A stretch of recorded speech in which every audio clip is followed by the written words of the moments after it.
It may not be common knowledge that alongside growing my copywriting and marketing studio, I've also built out an entire template shop of digital courses, copywriting templates, and other business resources. What started out as a place to learn and play and experiment with selling different types of offers has actually turned into a viable revenue stream for my business. Beyond that experience, I've also helped multiple clients design, develop, and launch their own digital products, online courses, and entire digital shops. All this is to say is that I know a thing or two about selling digital products, and I absolutely love to talk about this topic with other freelancers, whether that is brainstorming ideas for digital products for their freelance business, or even helping them decide if it's a good route to grow and scale their freelance business in the first place. And while brainstorming potential topics and getting excited about the possibilities is a lot of fun, so many digital product creators get caught up in the actual creation part. Like, what idea will you start with? And that leads to other questions like, what steps are actually involved in creating the thing? What tech will you need to make it happen? And who will buy this product when it's ready?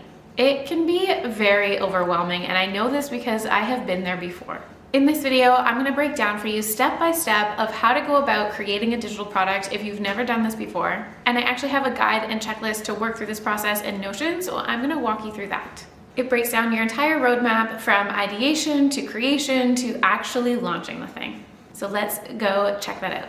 Hey, welcome to the A to Z digital product development plan.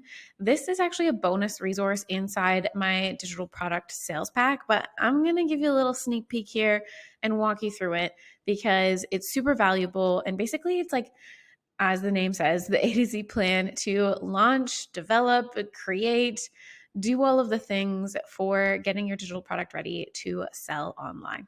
So while the digital product sales pack in general is a copywriting template pack, so it has anything like the launch copy that you need and the delivery emails that you'll need to get your digital product ready to sell, and email funnel stuff and product page copy and checkout page copy, all of those things. This is just the bonus that I've thrown in to help you stay on track because there are so many different types of templates in that pack that it can be really overwhelming and you don't know where to start.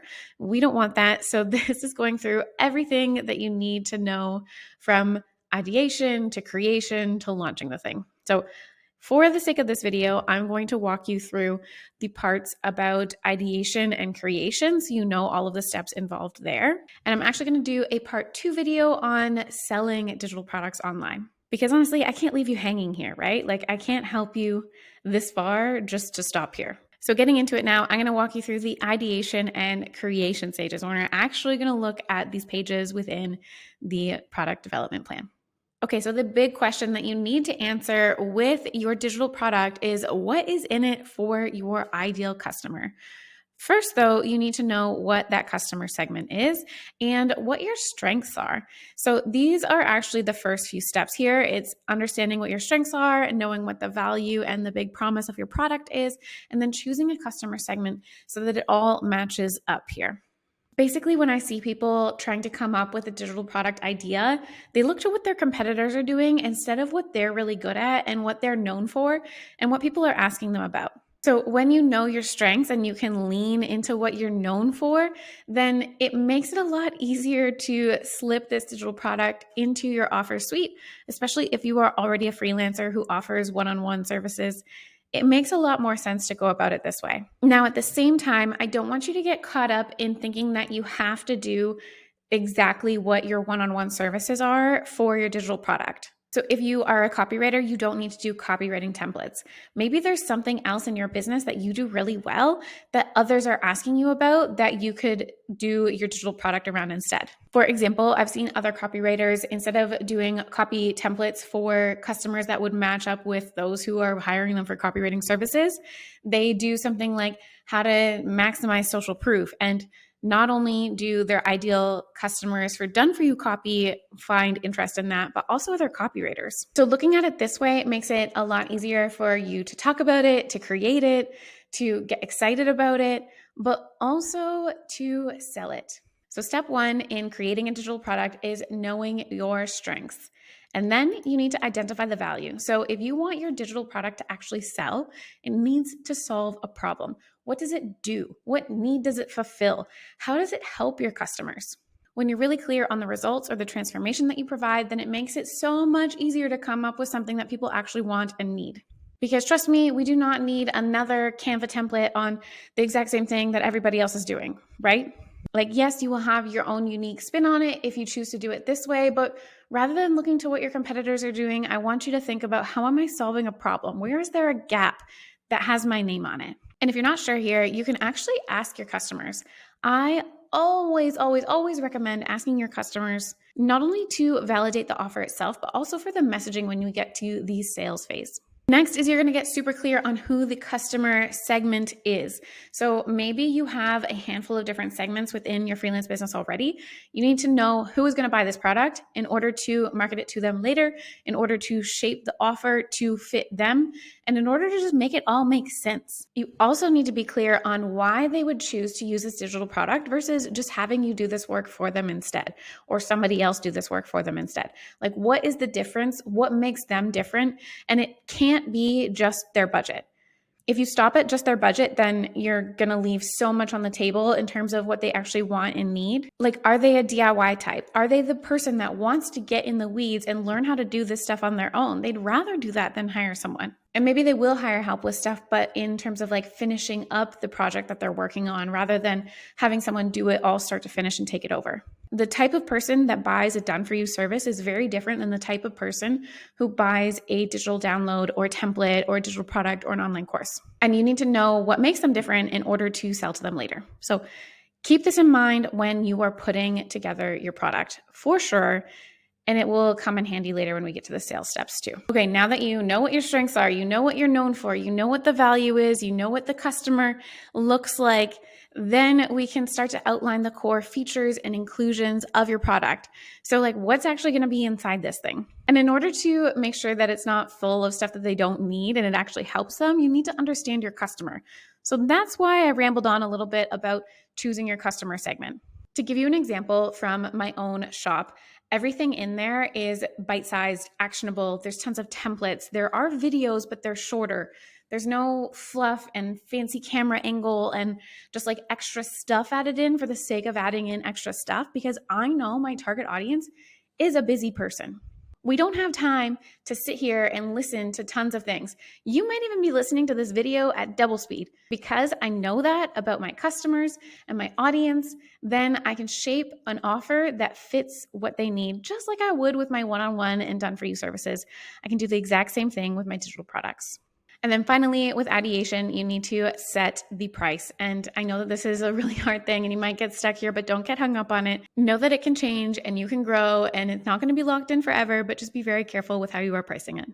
Okay, let's go back into the main dashboard here, and then we're going to click on over to creation. So now you know what your idea is and you're getting started on that. And then we are getting to actually creating the thing, which can be super overwhelming and people get really hung up on the tech of how to do it, right? Like, do I need a podcast mic? Do I need a camera? What do I need to make this actually happen? It depends on what your digital product is. Of course, if it's just like a template pack or a digital download or something like that, then you don't need anything fancy. I like having at least a mic because even though I do all of my videos on Loom or filming them on Canva for my digital products and online courses, I keep it super, super simple. I still like to make sure that the audio is good because there's nothing worse than you having to like change around the volume or turn it up really high or whatever. And when you're filming this way on top of slides, on top of templates, you're just this little tiny circle on top of the screen there, right? So it doesn't really matter about having this super fancy camera. I think I do have a proper mirrorless camera that I use for all of my YouTube videos, but I don't necessarily use that for all of my course and digital product videos. All of this rambling to say that you don't need to get hung up on the tech. And if you want, I can do an entire video about what my tech tools are and how I make all of this happen. But for the sake of this, let's get into the creation of your digital product and the steps that go into it.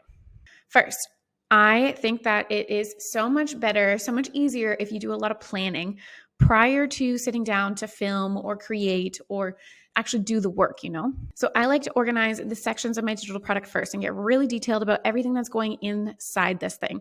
So what tools are in there? What checklists are in there? What templates need to happen? What videos do I need to film? What type of videos? Like, does it need to have slides or is it something like this that I'm going to be walking them through how to use it? This is basically creating my step-by-step plan or my checklist for each product so that when I get into creation, I can just start crossing things off. I kind of talked about these two sections together. So organizing the overall sections and then outlining the details of the offer itself. So like what's within each section. But this is a big project. I spent a lot of time on these two steps. Then I go into creating the slides and the talking points and the tools. So anything that's sitting down with like the actual computer work and getting the thoughts that are in my brain out into a way that is presentable for my customers so that'll make sense for them. I like to create the slides first and then go through and add in the talking points. Maybe not scripting everything exactly. There's a time and a place for a script, but at least coming up with what those talking points are.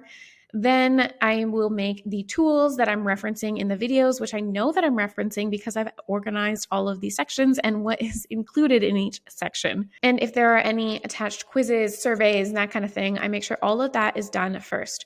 So all of the written components or visual components that you would see on the screen like that are done first. And then I record all of the videos last. And this way, by recording all the videos last, it makes it really easy for me to reference something. Like I can show them, I can make a Loom video. I can go through this process step by step, just crossing everything off. And I know that the videos are coming last. Then after this step, we get into actually selling the thing and putting it on a hosting platform and plugging in the checkouts and all of that.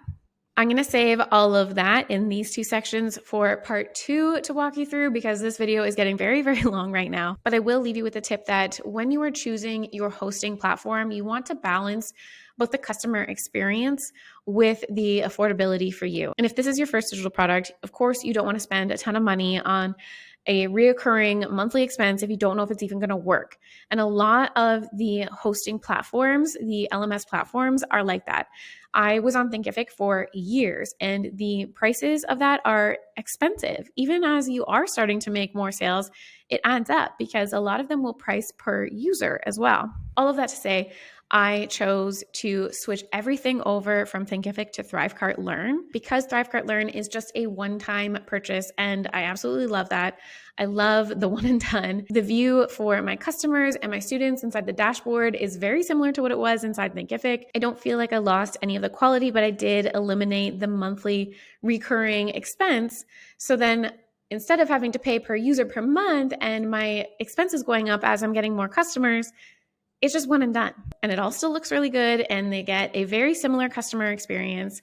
And I'm just overall very happy with it. So I can leave the link for Thrivecart for you below. And another good thing about it is that Thrivecart Learn actually has a free version. So you can get started with the free version as long as you're using the checkout, and then you can just upgrade from there. And I don't want to get too much into the tech, but the reason why I chose the Thrivecart checkout in the first place is because as a Canadian, I have to charge sales tax for other Canadians. And Thrivecart was the only one that I could find that, again, wasn't a monthly recurring expense that could calculate the appropriate sales tax at the checkout so that I wasn't having to just like eat that sales tax in my business anymore. All good things, only good things to rave about Thrivecart. And like I said, if you have any questions about the tech of your digital products specifically, I can do a whole video about that. But for part 2, we're going to focus on all of the pre-launch prep, all of the copy that you need to get done, and the promotion of your digital products so you can start making some sales. So I will leave you there. Through all of this, it is so important to remember that the first time you launch a digital product, it is not going to be perfect. It might not even be great, but a lot of digital products start there and they improve over time. The main goal is to solve a specific problem, help some people get some results, and then collect feedback so that you can improve with the next version. My first digital product was not perfect.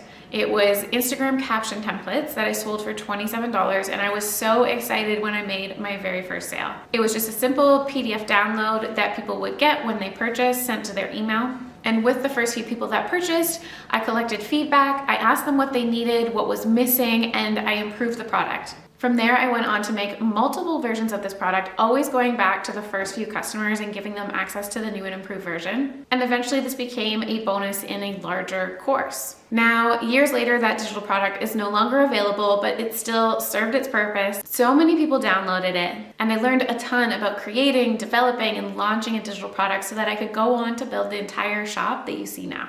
If you're ready to get started creating and launching your own digital product, then I'm going to link to the digital product sales pack in the description below. It is a template pack that will help you with all of the copywriting things that go along with developing and launching your first digital product. So the product page copy, the checkout copy, the email delivery sequence, the launch emails, all of the things. Of course, let me know if you have any questions. If you like this video, give it a thumbs up, and thank you so much for watching. I will chat with you soon.